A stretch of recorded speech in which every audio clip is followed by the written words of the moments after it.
ગુજરાતી, હું છું આપની સાથે દીપા શર્મા। મહત્વપૂર્ણ સમાચાર પ્રાપ્ત થઈ રહ્યા છે। ધર્મેશ પોસિયા બન્યા જૂનાગઢના નવા મેયર। જૂનાગઢ મહાનગરપાલિકાના નવા હોદ્દેદારોની વરણી। આકાશ કટારા ડેપ્યુટી મેયર બન્યા છે। Pallaviben Thakar standing committee chairman બન્યા। શાસક પક્ષ નેતા તરીકે મનનભાઈ અભાણી। જૂનાગઢ મહાનગરપાલિકાને નવા હોદ્દેદારો મળી ચૂક્યા છે। ધર્મેશ પોસિયા જેમને જૂનાગઢના નવા મેયર તરીકેની જવાબદારી સોંપાઈ છે। જૂનાગઢ મહાનગરપાલિકાના નવા હોદ્દેદારોની વરણી થઈ ચૂકી છે। આકાશ કટારાને ડેપ્યુટી મેયર તરીકેની જવાબદારીઓ સોંપાઈ છે। પલ્લવીબેન ઠાકર સ્ટેન્ડિંગ કમિટીના ચેરમેન તરીકે ફરજ અદા કરશે। શાસક પક્ષ નેતા તરીકે મનનભાઈ અભાણીની પસંદગી કરવામાં આવી છે। સંવાદદાતા અતુલ વ્યાસ જોડાઈ ગયા છે વધુ જાણકારી સાથે। અતુલ, જૂનાગઢ મહાનગરપાલિકામાં નવા મેયર હવે કોણ? जी अतुल। जी दीपा, आपने ચોક્કસ જણાવ્યું કે જે રીતે જૂનાગઢ મહાનગરપાલિકાની ચૂંટણી યોજાઈ હતી, આખા રાજ્ય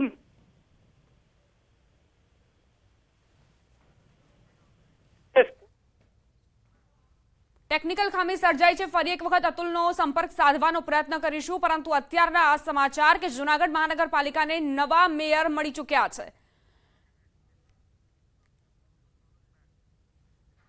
વાતાવરણમાં બદલાવ અંગે મોટી આગાહી કરાઈ છે। અંબાલાલ પટેલે મોટી આગાહી કરી। વેસ્ટર્ન ડિસ્ટર્બન્સ હટી જતા ઠંડકનો અહેસાસ થઈ રહ્યો છે।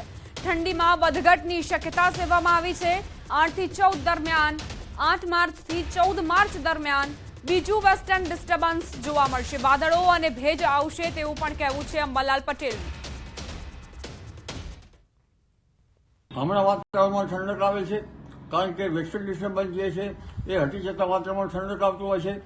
આમ છતાં એક પછી એક વેસ્ટર્ન ડિસ્ટર્બન્સ માર્ચ એપ્રિલમાં આવ્યા કરશે અને ઠંડીમાં વધઘટ રહેવાની શક્યતા રહેશે। તારીખ 8 થી 14 એક બીજું વેસ્ટર્ન ડિસ્ટર્બન્સ આવશે। જ્યાં ધારા પણ દક્ષિણવર્તી છે, એટલે તારીખ 8 થી 13 કે 14 કે 17 સુધીમાં ગુજરાતમાં અને લગભગ ઉત્તર પશ્ચિમ ભારતમાં વાદળોનો સમૂહ આવન જાવન કરશે અને વાદળો આવશે। અરબ સાગરનો ભેજ પણ આવશે અને અરબી સમુદ્રમાં તારીખ 13-14 એક સર્ક્યુલેશન બનશે। એટલે હવે ધીરે ધીરે માર્ચ માસમાં પણ લગભગ એક પછી એક વેસ્ટર્ન ડિસ્ટર્બન્સ આવશે। ગરમી અંગે અંબાલાલનું અનુમાન 8 માર્ચથી ગરમીનું પ્રમાણ વધશે। ઉત્તર ગુજરાત કચ્છમાં ગરમી વધશે। દક્ષિણ ગુજરાતમાં 42 ડિગ્રી સુધી પહોંચી શકે છે ગરમીનો પારો। 8 માર્ચથી ગરમી વધશે, જેમાં ઉત્તર ગુજરાતના ભાગોમાં મહત્તમ તાપમાન લગભગ 17 થી 8 ડિગ્રી સેલ્સિયસ જેવું થવાની શક્યતા રહેશે। કચ્છના ભાગમાં 4 ડિગ્રી સેલ્સિયસ જેવું થવાની શક્યતા રહેશે અને દક્ષિણ ગુજરાતના ભાગમાં લગભગ 41-42 ડિગ્રી સેલ્સિયસ જેવું થવાની શક્યતા રહેશે। મધ્ય ગુજરાતના વડોદરા વગેરે ભાગોમાં 40-41 ડિગ્રી સેલ્સિયસ જેવું થવાની શક્યતા રહેશે। ત્યારબાદ આ વેસ્ટર્ન ડિસ્ટર્બન્સ હટતા ફરી પાછો ગરમીમાંથી ઘટાડો થશે।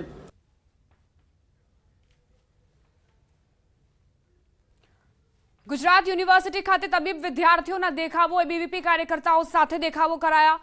એમડીએમએસના 3જા વર્ષના 115 વિદ્યાર્થીઓને નાપાસ કરાયા। એક સાથે મોટા પ્રમાણમાં વિદ્યાર્થીઓને નાપાસ કરાતા યુનિવર્સિટીમાં દેખાવો। નાપાસ થયેલા વિદ્યાર્થીઓએ રીઅસેસમેન્ટની માંગ કરી।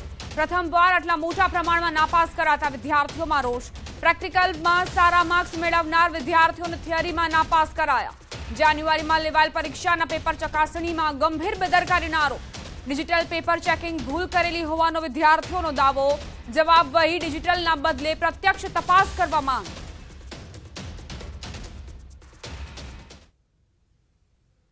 7 દિવસ અગાઉ અમે એક આવેદનપત્ર આપેલો, જેની અંદર અમે માંગ કરેલી કે જે એમડીએમએસ એટલે કે પોસ્ટ ગ્રેજ્યુએશન જે કરતા હોય મેડિકલની અંદર, એમની પરીક્ષા જે પૂરી થઈને એનું જે રિઝલ્ટ આવ્યું એમાં કુલ 115 વિદ્યાર્થીઓને ફેલ કરવામાં આવેલા છે અને આ રિઝલ્ટ અત્યાર સુધી સૌથી ખરાબ આવેલું છે ગુજરાત યુનિવર્સિટીની અંદર। આની અંદર વિદ્યાર્થીઓની માંગ હતી કે અમારું પેપર પાછું એકવાર રીએસેસ કરવામાં આવે, એટલે ફરીથી એકવાર ચેક કરવામાં આવે કે ક્યાંક ને ક્યાંક ભૂલ થઈ છે। એ 7 દિવસ અગાઉ અમે આવેદનપત્ર આપેલો, પણ યુનિવર્સિટી તરફથી હજી સુધી એનો કાંઈ રિસ્પોન્સ આવેલો નથી।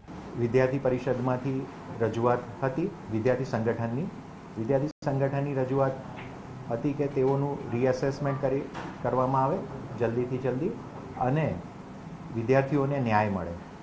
આ અંગે યુનિવર્સિટી પ્રશાસને ખૂબ જ વિદ્યાર્થીઓના વ્યાપક હિતમાં વિદ્યાર્થી સંગઠનની રજૂઆત અને વિદ્યાર્થીઓના વ્યાપક હિતમાં ટૂંક જ સમયમાં રીએસેસમેન્ટ કરી અને તરત જ વિદ્યાર્થીના હિતમાં નિર્ણય લેવામાં આવશે. હવે આગળ વાત કેનાલમાં ભંગાણની.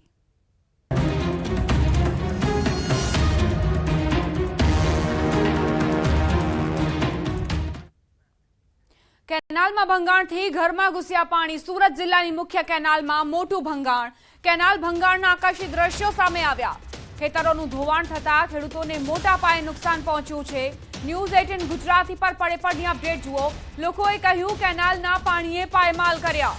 માંડવી ઉશ્કેર નજીકની કેનાલમાં મોટું ભંગાણ સર્જાયું. પાણીનો પ્રવાહ બંધ થતા કલાકો લાગે એવી શક્યતા છે. સિંચાઈ વિભાગના અધિકારીઓ ઘટના સ્થળ પર પહોંચ્યા. પ્રવાહ બંધ થયા બાદ જ પાળો બાંધવાની કામગીરી હાથ ધરવામાં આવશે. ત્યારે કાર્યપાલક ઇજનેરે કહ્યું પ્રવાહ બંધ થયા બાદ જ પાળો બાંધવાની કામગીરી હાથ ધરવામાં આવશે. 2 દિવસમાં ભંગાણની કામગીરી પૂર્ણ કરવામાં આવશે.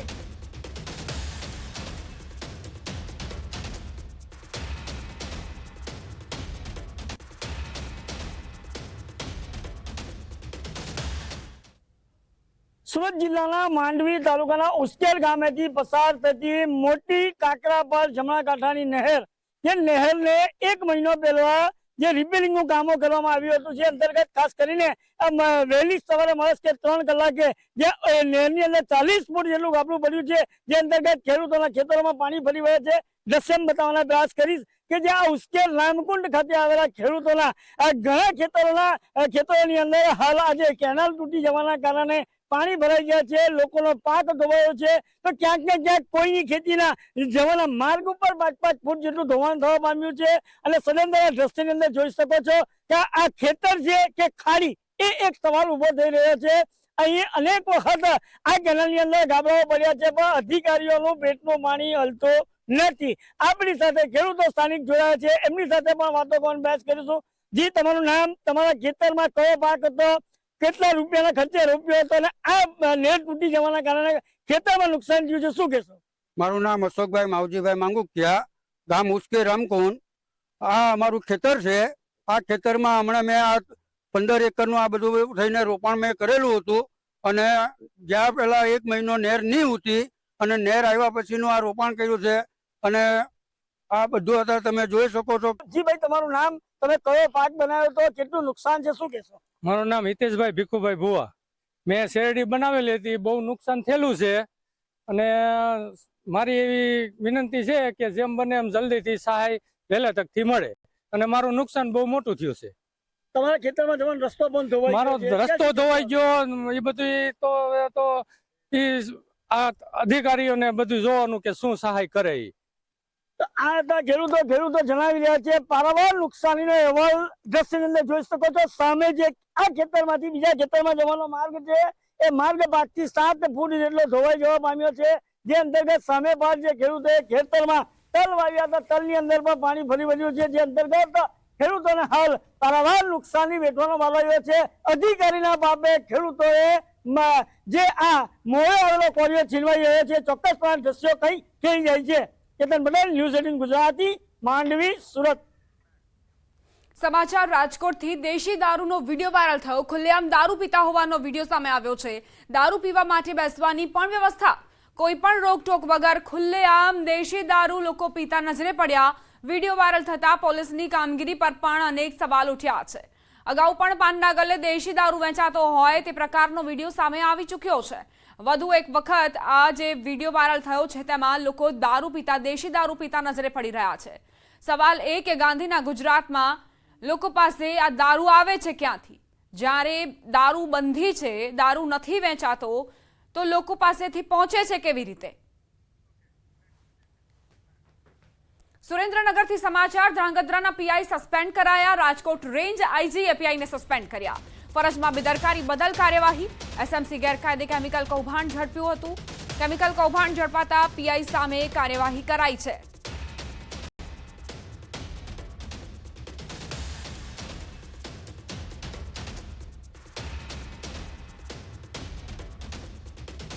સમાચારોમાં આગળ વધી વડોદરાથી સમાચાર. રણોલીમાં યુવકનું શંકાસ્પદ મોત. શરીર પર માર માર્યાના નિશાન મળ્યા. યુવકની હત્યા કરી હોવાની આશંકા છે. ગીરવે મૂકેલી કાર બાબતે તકરાર થઈ હોવાની આશંકા. યુવકનું અપહરણ કરીને માર માર્યો હોવાની શંકા છે. 2 અજાણ્યા શખ્સોની પોલીસે શોધખોળ આરંભી છે. નર્મદાના તિલકવાડાના ભાવપુરા ટેકરા ગામે લગ્નમાં ડાન્સ કરવા બાબતે નર્મદા જિલ્લા પંચાયત પ્રમુખ અને જિલ્લા આદિજાતિ મોરચાના મહામંત્રી વચ્ચે ધીંગાણું સર્જાયું. આ બંને ભાજપ પાર્ટીના જ હોવા છતાં બંને વચ્ચે ધીંગાણું સર્જાતા ભાજપમાં 2 જૂથ વચ્ચે આંતરિક મતભેદો હોવાનું લોકમુખે ચર્ચાઈ રહ્યું છે. આ મારામારીની ઘટનામાં જિલ્લા પંચાયત પ્રમુખ, તેમનો પુત્ર, ભાજપ આદિજાતિ મોરચાના મહામંત્રી સહિત 10 જેટલા લોકોને ઈજા પહોંચી છે. બંને પક્ષે સામસામે ફરિયાદ નોંધાવી છે. પ્રમુખ એક મનોજભાઈ પર હુમલો કર્યો. ત્યાર પછી અમને ઘટનાની જાણ થતાં અમે ત્યાં પહોંચ્યા તો એ લોકો અમારી પર બી ત્યાંના ગામજનો, અમે જિલ્લા પ્રમુખ છે એવું કરીને અમારી પર હુમલો કર્યો અને ઘણા બધા છોકરાઓને ઈજા પહોંચાડી છે. અને એમને પોતાના હોદ્દાનો દુરુપયોગ કરી સમાજના છોકરાઓ છે છતાં પણ સમાજની લાગણીઓને ઘણો ઠેસ પહોંચાડેલો છે. આ લોકો ત્યાંથી ભાગી ગયા અને તિલકવાડા તાલુકાના માજી સરપંચ અરુણભાઈ તડવી 15 માણસોને લઈ આવતા અને મારા પર અચાનક આવીને છરીનો ઘા મારતા મારું ગરદન નીચે નમાઈ મને માથા પર ઘા અને 6 ટાંકા આવેલા છે. જામનગરથી સમાચાર. મહાનગરપાલિકાની ફૂડ શાખાનું ચેકિંગ. ખાણીપીણીની દુકાનો અને લારીવાળાને ત્યાં ચેકિંગ હાથ ધરાઈ. લોકોને શાહીવાળા પેપરમાં નાસ્તો આપતા લોકો સામે કાર્યવાહી. હવેથી ગાંઠિયા, ભજીયા, ઘૂઘરા, ભેળ સહિતની ખાણીપીણીની ચીજ વસ્તુઓ પ્લેન પેપર કે ડીશમાં જ આપી શકાશે. સ્વચ્છ અને હાઇજેનિક ખાવા પીવાની સામગ્રી નહીં આપવામાં આવનારા વેપારીઓ સામે ફૂડ સેફટી અંતર્ગત કાર્યવાહી કરવામાં આવશે.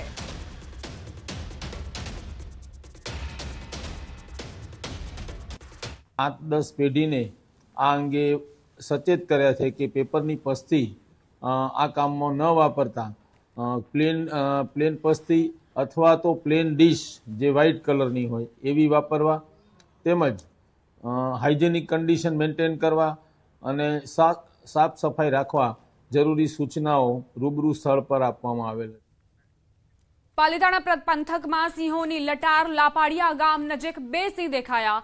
શેત્રુંજી નદીના પટમાં 2 સિંહ જોવા મળ્યા. શિકારની શોધમાં જંગલના રાજા પાલીતાણાના લાપડિયા ગામ નજીક આવેલ શેત્રુંજી નદીના રસ્તે 2 સિંહના આટાફેરા કરતા નજરે પડ્યા.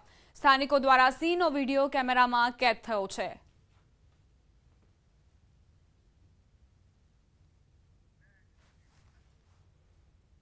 તો આ તરફ અમરેલીમાં સિંહણના હુમલાથી ખેડૂતનું મોત નિપજ્યું. ગીર ગઢડાના કાકડી મોલી ગામ વિસ્તારની ઘટના.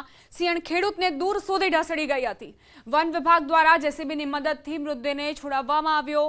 36 વર્ષીય ખેડૂતને સિંહણે ફાણી ખાધો. મૃતકને પોસ્ટમોર્ટમ માટે ઉના હોસ્પિટલ ખસેડવામાં આવ્યા. ખેડૂતને ફાળી ખાનાર સિંહણને પકડવા મેગા ઓપરેશન હાથ ધરાયું.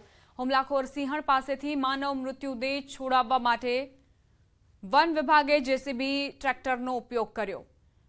સિંહણને ખેડૂતના મૃતદેહ પાસેથી મહા મહેનતે વન વિભાગે સિંહણને દૂર કરી. વન વિભાગ દ્વારા સિંહણને ટ્રાન્ગ્યુલાઇઝ કરીને પાંજરે પૂરવામાં આવી. સિંહણ પાંજરે પૂરાતા સ્થાનિકોએ રાહતનો શ્વાસ લીધો. સિંહણને જસાધાર રેન્જ ખસેડવામાં આવી છે.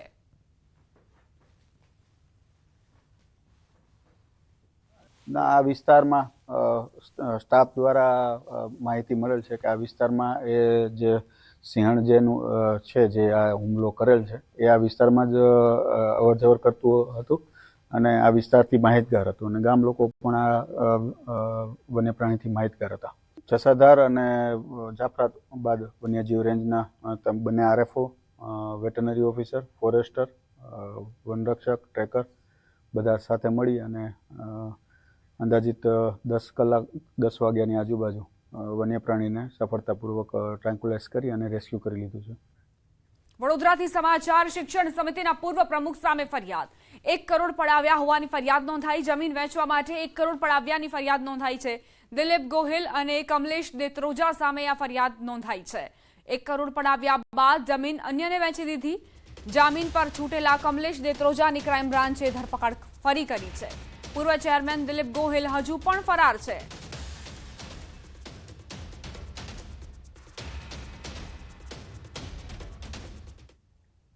અરવલ્લી જિલ્લા કલેક્ટરનું બન્યું નકલી એકાઉન્ટ. કલેક્ટરના ફોટો સાથે નકલી આઈડી બનાવવામાં આવ્યું. નકલી આઈડીથી મેસેજ કરતા મામલો સામે આવ્યો. કલેક્ટરના પરિચિતોને નકલી આઈડીથી મેસેજ કરાયા હતા. IAS પ્રશસ્તિ પારીકે સોશિયલ મીડિયા દ્વારા ફેક વોટ્સએપ આઈડીની જાણકારી આપી. ફેક આઈડીની જાળમાં ફસાઈ ન જવા અપીલ કરી. ફેક આઈડીનો સ્ક્રીનશોટ શેર કરીને લોકોને અપીલ કરી. ફેક આઈડીમાં ઉપયોગમાં લેવાયેલ નંબર શ્રીલંકાનો હોવાની જાણકારી છે. સાયબર ક્રાઇમ દ્વારા ફેક આઈડી અંગે કાર્યવાહી કરાશે.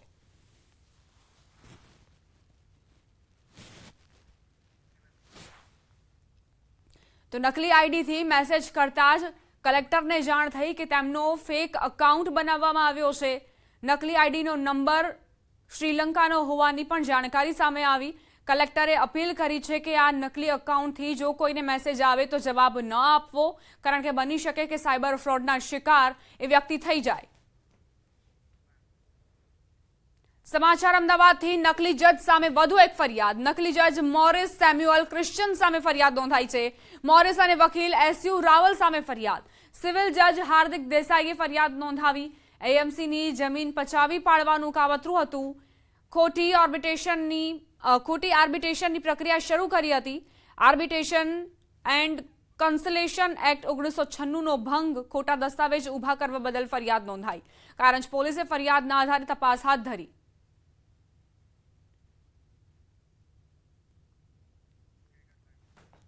નકલી જજ મોરિસ સામે ફરી એક વખત ફરિયાદ નોંધવામાં આવી છે. AMCની જમીન પચાવી પાડવાનું કાવતરું હતું. ખોટી આર્બિટ્રેશનની પ્રક્રિયા શરૂ કરવામાં આવી હતી. આર્બિટ્રેશન એન્ડ કન્સલેશન એક્ટ 1996નો ભંગ બદલ અને ખોટા દસ્તાવેજો ઉભા કરવા બદલ ફરિયાદ નોંધાઈ છે.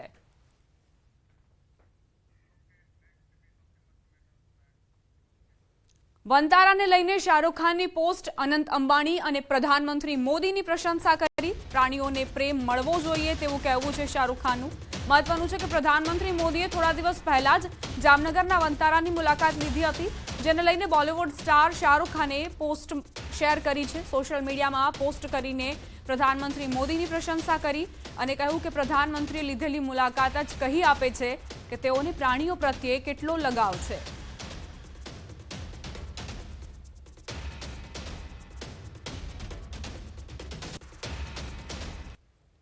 તો વનતારાને લઈને શાહરૂખ ખાને આ પોસ્ટ કરી છે.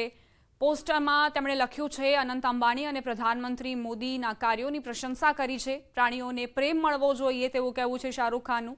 પ્રધાનમંત્રીએ વનતારાની જે મુલાકાત લીધી હતી, જે અલગ અલગ પ્રજાતિઓ છે પ્રાણીઓની, તેમને પણ મળ્યા હતા અને જે લાગણી તેમણે વ્યક્ત કરી હતી, પ્રાણીઓ પ્રત્યેનો પ્રેમ તેમનો છલકાતો હતો.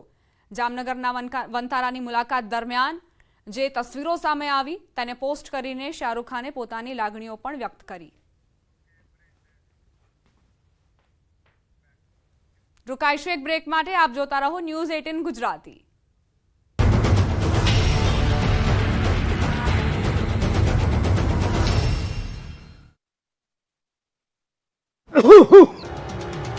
સ્વામિનારાયણ સંપ્રદાયના સંત જ્ઞાન પ્રકાશ સ્વામીએ કરેલા બફાટથી જલારામ ભક્તોની લાગણી દુભાઈ. વીરપુર ગામમાં સવારે બેઠક યોજાઈ અને 2 દિવસ ગામ બંધ રાખવાનો નિર્ણય કરાયો હતો. જોકે રઘુરામ બાપા અને પરિવાર દ્વારા ધંધા રોજગાર ખોલવાની અપીલ કરાતા વેપારીઓ આવતીકાલ સવારથી ધંધા વેપાર ખોલશે, પરંતુ સ્વામીને 24 કલાકનું અલ્ટિમેટમ આપતા વીરપુરવાસીઓએ માંગ કરી કે બુધવાર સુધીમાં સ્વામી વીરપુર આવીને જલારામ બાપાના સન્મુખ માફી માંગે. જ્ઞાન પ્રકાશે કરેલી અજ્ઞાન વાણીને લઈને સવારથી જ વીરપુરની બજારમાં સન્નાટો જોવા મળ્યો. વેપારીઓ એકત્ર થઈ ધરણા કરી સ્વામી વિરુદ્ધ સૂત્રોચ્ચાર કર્યા. વીરપુરના તમામ વેપારીઓ દુકાનો બંધ કરી દીધી. દવા, હોસ્પિટલ જેવી જરૂરી સેવાઓને બાદ કરતા ગામ સંપૂર્ણ બંધ છે. સ્વામી વીરપુરમાં આવીને માફી નહીં માગે તો 6 માર્ચે નવી રણનીતિ ઘડવાની જાહેરાત કરાઈ છે. જલારામ ભક્તોનો દાવો છે કે જ્ઞાન પ્રકાશ સ્વામીએ ઇતિહાસ જાણ્યા વિના બફાટ કર્યો છે. આથી લાખો જલારામ ભક્તોની લાગણીને ઠેસ પહોંચી છે. વીરપુરમાં જ નહીં, રાજ્યભરમાં આક્રોશ ફેલાયો છે. હવે ભક્તો લાલઘૂમ થયા છે. સુરતમાં પણ વિરોધ પ્રદર્શન કરાયું. સ્વામિનારાયણ હિત રક્ષક સમિતિ દ્વારા વિરોધ પ્રદર્શન કરાયું. સુરતના હરિભક્તો દ્વારા સુરતના મિની બજાર માનગઢ ચોક ખાતે વિરોધ પ્રદર્શન કરવામાં આવ્યું. જલારામ બાપુનું અપમાન સહન કરવામાં નહીં આવે તેવા નારા લાગ્યા. તો નેતાઓમાં પણ રોષ જોવા મળ્યો. લોહાણા સમાજ અગ્રણી ગિરીશ કોટેચાએ કડક શબ્દોમાં સ્વામીના નિવેદનની ટીકા કરી. આવા સાધુને સંપ્રદાયમાંથી કાઢી મૂકવાની માંગ કરી. આ તરફ રાજકોટના સાંસદ પરસોત્તમ રૂપાલાએ પણ અપીલ કરી કે આવા નિવેદનથી સંપ્રદાયે બચવું જોઈએ. વિવાદ વચ્ચે પુસ્તક અને પેપરના કટિંગના લખાણો પર વાયરલ થયા હતા, જેમાં દાવો કરાઈ રહ્યો છે કે જલારામ બાપાના જીવન ચરિત્ર સમાન પરચાનો અમર ઇતિહાસ નામના પુસ્તકમાં આ પ્રકારના પ્રસંગનો ઉલ્લેખ છે. આવા દાવા સાથે કટિંગ પણ વાયરલ કરાયા હતા. જલારામ ભક્તોએ આવા દાવાને નકારતા આ પ્રકારના પુસ્તકના વિવાદિત લખાણ પણ દૂર કરવાની માંગ કરી. આ બબાલનું કારણ છે લગ્ન પ્રસંગમાં બેન્ડ બાજા.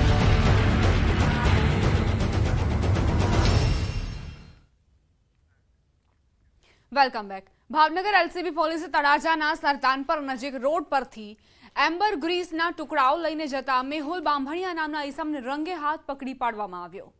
આ એમ્બર ગ્રીસ કોને આપવાનો હતો અથવા ક્યાં લઈ જવાનો હતો, પોલીસ આ મામલાની વધુ તપાસ કરી રહી છે અને ફોરેસ્ટ તેમજ એફએસએલની મદદથી કિંમતી પદાર્થનું લેબ ટેસ્ટિંગ કરવામાં આવશે. સામાન્ય રીતે વેલ માછલીની ઉલટી એ એમ્બર ગ્રીસ તરીકે ઓળખાય છે, જે એક મૂલ્યવાન પદાર્થ છે અને તેનો ઉપયોગ મુખ્યત્વે પરફ્યુમ ઇન્ડસ્ટ્રીમાં થાય છે. એમ્બર ગ્રીસ એ વેલ માછલીના પાચન તંત્રમાંથી ઉત્પન્ન થતો એક પદાર્થ છે, જે સમય જતા સમુદ્રમાં તરતો રહે છે. એની પાસેથી કુલ 1 કિલો 350 ગ્રામ એટલે કે જેની કિંમત 1 કરોડ અને 35 લાખથી પણ વધુ થાય છે એ મુદ્દામાલ જપ્ત કરવામાં આવેલો છે. આગળની તપાસ જંગલ ખાતાના અધિકારીઓ તરફ કરવામાં આવેલી છે, જેથી આ ખરેખર મળી આવેલા જે ટુકડાઓ છે એ એમ્બર ગ્રીસ છે કે અન્ય કોઈ પદાર્થ એનું વૈજ્ઞાનિક પૃથ્થકરણ કર્યા પછી આગળનો ગુનો દાખલ કરવામાં આવનાર છે. ગોધરામાંથી પસાર થતી મેશ્રી નદી મૃતપ્રાય બની રહી છે. પ્લાસ્ટિક, કેમિકલ વેસ્ટ સહિતનો કચરો નદીમાં ઠલવાઈ રહ્યો હોવાથી નદીમાં ઠેર ઠેર ગંદકીના ઢગ જોવા મળી રહ્યા છે. ગંદકીના કારણે રોગચાળો વકરે તેવો ભય છે. લોકોની માંગ છે કે આ જ સ્થિતિ રહેશે તો નદી થોડા વર્ષોમાં મૃતપાય બનશે. નદીને બચાવવા માટે તંત્ર કામગીરી કરે. ખાસ કરીને અમદાવાદમાં જે રીતે રિવરફ્રન્ટ બનાવાયો છે તેવી રીતે ગોધરામાં રિવરફ્રન્ટ બનાવાય, જેથી લોકોને નદીની ઉપયોગિતા સમજાય. આ તરફ કલેક્ટરને પૂછવામાં આવતા તેમણે જણાવ્યું કે હાલ પ્રી મોન્સૂન કામગીરી ચાલી રહી છે. જે સ્થળે કચરો જમા થયો છે તે દૂર કરવાની સૂચના અપાઈ છે. નદીના વહેણનો રસ્તો પણ સાફ કરવામાં આવી રહ્યો છે, જેથી ચોમાસામાં શહેરમાં પાણી ભરાવાની સમસ્યા ન રહે. હાલ નદીમાં સફાઈને પ્રાથમિકતા આપવામાં આવી રહી છે, ત્યારે તંત્ર દ્વારા કરવામાં આવી રહેલી કામગીરી કેટલી કારગર નીવડશે તે જોવું રહ્યું. ગોધરા શહેરમાંથી પસાર થતી મેશ્રી નદીના હું આપને સીધા દ્રશ્યો બતાવીશ. આપ જોઈ શકો છો હાલ આ નદી છે તે નદી પોતાનું અસ્તિત્વ ગુમાવી ચૂકી છે. નદી હાલ એક ડમ્પિંગ સ્ટેશન બની ગઈ હોય એવી પરિસ્થિતિ ગોધરા શહેરમાંથી પસાર થતા કેટલાક વિસ્તારમાં જોવા મળી રહી છે. હાલ જોઈ શકો છો કે આને નદી કેવી રીતે કહી શકાય, ક્રિકેટનું ગ્રાઉન્ડ હોય એ પ્રકારના દ્રશ્યો જોવા મળી રહ્યા છે. ઠેર ઠેર ગંદકી અને ઝાડી ઝાખરા ઉગી નીકળ્યા છે અને આની સફાઈ કરવામાં નથી આવતી, જેને લઈને હું આ તરફના પણ દ્રશ્યો બતાવીશ. જ્યાં રહેણાંક વિસ્તાર છે, રહીશો છે, તેઓને ચોમાસામાં પારાવાર મુશ્કેલીનો સામનો કરવો પડતો હોય છે. નદીમાં સામાન્ય પાણી વહેતું થતાં જ મકાનો પાણી ઘૂસી જતું હોય છે અને રાતના ઉજાગરા કરવા પડતા હોય છે. સાથે સાથે ક્યારેક સ્થળાંતર કરવાની પણ નોબત ઊભી થતી હોય છે. બીજી તરફ આ નદીમાં જે કચરો પડ્યો છે, જેને લઈને અહીંના જે સ્થાનિકો છે તેઓને રોગચાળાની ભીતિ સેવાઈ રહી છે. મચ્છર ખૂબ જ ઉપદ્રવ થતા અહીંયા નાના બાળકો સહિત જે રહીશો છે સતત બીમારીનો ભોગ બની રહ્યા છે. વારંવાર અહીંયાના જે સ્થાનિક માજી કાઉન્સિલર હોય કે ગોધરાના જે જાગૃત નાગરિકો હોય તેઓ દ્વારા નદીને પુનર્જીવિત કરવા માટેની રજૂઆત કરવામાં આવી છે, પરંતુ આજ દિન સુધી સંલગ્ન જવાબદાર તંત્ર દ્વારા નદીનું જે યોગ્ય રીતે જાળવણી કરવામાં આવે એ પ્રકારની કોઈ કામગીરી કરવામાં આવતી નથી. સાથે સાથે શહેરના કેટલાક જે જાગૃત નાગરિકો છે તેઓ દ્વારા એક અપીલ પણ કરવામાં આવી રહી છે. નદીને ડમ્પિંગ સ્ટેશન જે બનાવી રહ્યા છે તેઓને પણ અપીલ કરીને જણાવવામાં આવી રહ્યું છે કે નદી એક પવિત્ર સ્થળ છે. સાથે સાથે ગોધરાના મધ્યમાંથી પસાર થતી હોય એટલે ગોધરાને જે શહેરીજનો છે તેના માટે એક કુદરતી નજારો માણવા માટેનું એક આનંદદાયક ફરવાલાયકનું એક સ્થળ તરીકે વિકસાવી શકાય એમ છે. ત્યારે નદીની જાળવણી કરવા માટે સરકાર સાથે સાથે સૌ નાગરિકો પણ આગળ આવે એવી હાલ સૌ માગણી કરી રહ્યા છે. રાજેશ જોશી, ન્યૂઝ 18 ગુજરાતી, ગોધરા, પંચમહાલ. નદીની અંદર એટલી ગંદકી થઈ ગઈ છે કે તેથી રોગચાળો થવાની શક્યતા છે. તેથી આપ સાહેબશ્રીને મારી નમ્ર અરજ છે કે વહેલી તકે આના યોગ્ય પગલાં લેવા જોઈએ, તેથી આ ફળિયાવાળા રોગચાળાના ભયમાંથી મુક્તિ થાય. ની કે મચ્છરનો ઘણો ત્રાસ છે. આ નદીને બચાવવી હોય તો દરેકે પોતે કામ કરવું પડશે અને જનતાની સાથે પ્રશાસને પણ મદદ કરવી પડશે અને કોઈ સ્પેશિયલ પ્રોજેક્ટ આપવો પડશે. નદીના વિકાસને કરવો અને આ નદીને અમદાવાદ જેવું રિવરફ્રન્ટ જેવું એક બનાવવામાં આવે તો ગોધરાના જે નાગરિકો છે, ગોધરાના લોકો છે, એને આ નદીની સાચી ઉપયોગિતા આવનાર સમયમાં સાબિત થાય. નદીના પ્રવાહમાં જે કંઈ અવરોધ છે એને દૂર કરે અને સાથે સાથે લોકો જે ત્યાં કચરો કે ડમ્પિંગ કરતા હોય છે એને અટકાવવા માટે પણ નગરપાલિકાને સૂચના આપવામાં આવી છે. હાલ જે પ્રી મોન્સૂનની એક્ટિવિટીઝ ચાલે છે એ એક્ટિવિટીઝના ભાગરૂપે એ પ્રશ્નને પણ ધ્યાને લેવામાં આવશે અને નગરપાલિકાની સૂચના આપી છે એના પ્રમાણે નગરપાલિકા કામ કરશે, જેનાથી આ વિસ્તારોમાં પાણીની જે શિકાયતો છે મોન્સૂન દરમિયાન એ શિકાયતોનું સોલ્યુશન થાય. શહેરના વધુ એક મંદિરોમાં તસ્કરોનો હાથ ફેરો. લાલબાગ રોડ પર આવેલા પ્રસિદ્ધ કાશી વિશ્વનાથ મંદિરમાં ચોરી. કાશી વિશ્વનાથ મંદિર સંકુલમાં 4 દાનપેટી તોડીને રોકડ રકમની ચોરી કરાઈ. દાનપેટીમાંથી આશરે 65 થી 70 હજારની રોકડની ચોરી કરી તસ્કરો ફરાર થયા. સમગ્ર ઘટના સીસીટીવી કેમેરામાં કેદ થઈ. મંદિરની દાનપેટીમાંથી ચોરી કરી દાનપેટી મંદિરની પાછળ તળાવમાં નાખી દેવાઈ. નવાપુરા પોલીસે સમગ્ર મામલે તપાસ હાથ ધરી છે. 3 દિવસમાં તસ્કરોએ ત્રીજા મંદિરને નિશાન બનાવ્યું છે.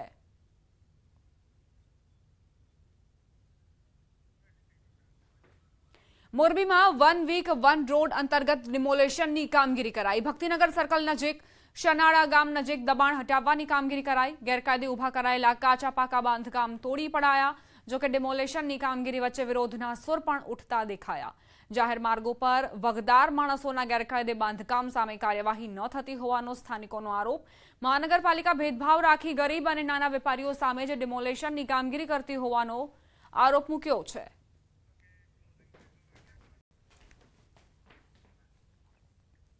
આ સાથે જ બુલેટિનમાં અત્યારે બસ આટલું જ. વધુ અપડેટ્સ માટે આપ જોતા રહો ન્યૂઝ 18 ગુજરાતી.